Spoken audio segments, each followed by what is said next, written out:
The challenge that China's rise poses for liberal democracies puts a premium on pushing the frontiers of science and technology. Western economies have a deep ability to innovate when they have the will to do so, as the rapid development of safe and effective COVID-19 vaccines has shown. But how can this momentum be maintained across a wide range of areas when we are not confronting an acute crisis? In many respects, the United States is leading the way. Soon after taking office, President Joe Biden elevated the director of the White House Office of Science and Technology Policy to cabinet status and appointed the renowned geneticist, molecular biologist, and mathematician Eric Lander to the post.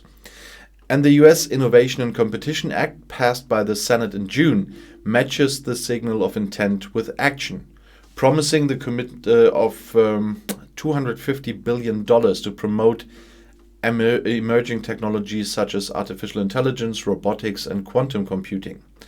America is serious about avoiding a future in the West and that must rely on authoritarian regimes for technology in the same way we once depended on them for oil. But it is less clear what role the United Kingdom, the smaller partner in the New Atlantic Charter that Biden and UK Prime Minister Boris Johnson signed in June, will play in securing technological leadership for the West.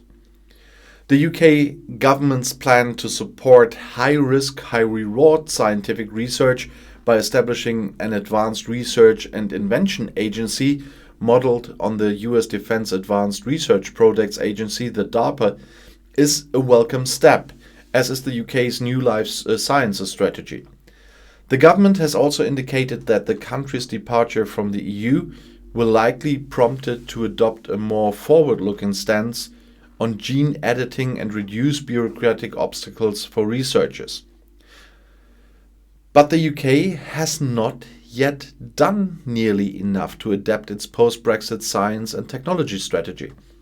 It cannot match the US and China in terms of either financial heft or population, nor should policymakers assume that other powers are standing still.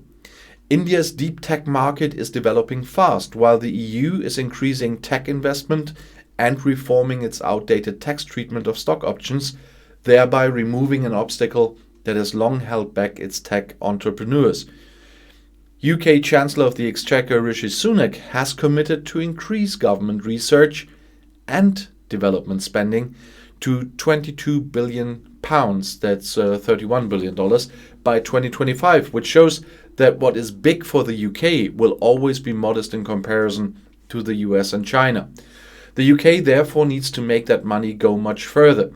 It needs to use policies and institutions as multipliers, which in practice means developing a greater risk appetite and to experiment with novel mechanisms for allocating research funds. The country already has world-class research infrastructure, but funding and researchers' time are too often diverted to bureaucratic tasks. One promising alternative may be fast grants launched in the US in April 2020 by Patrick Collison, co-founder of the digital payments firm Stripe, and the George Mason University economist Tyler Cowen to provide emergency science funding during the COVID-19 pandemic.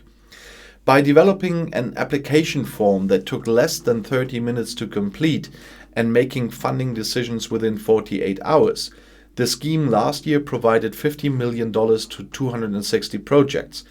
Another idea, which was proposed in a recent essay collection and could yield new ideas and knowledge, is a Horizon Research Fellowship that would award long-term grants to a small number of promising researchers every year.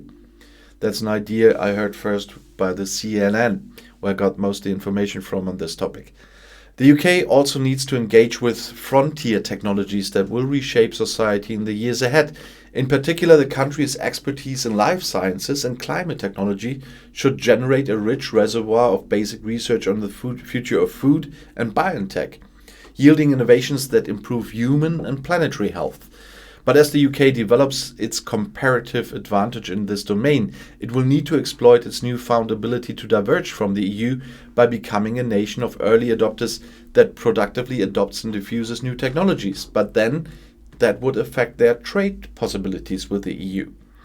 Removing the barriers that stifle markets in fields ranging from drone delivery and lab-grown meat to autonomous vehicles will attract innovators from across the world, but hinder trade, so you always have to keep that in mind.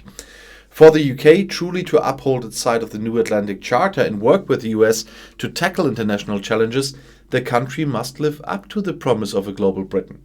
The UK still has an inviolable ability to produce world-class innovations, but it will not be able to capitalize on it by becoming inward-looking and isolationist. Policymakers must combine a renewed focus on accelerating innovation at home with a fresh commitment to building global coalitions that can scale the results and drive future growth and prosperity.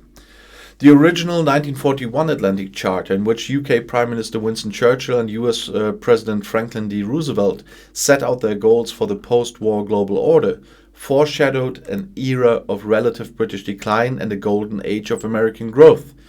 Today, the UK in particular must recognize that technology and innovation are not only bedrocks of the West's future prosperity, but also vital for its global standing.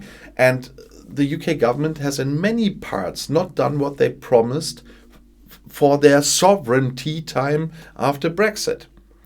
I'll see you in my next video. Bis gleich.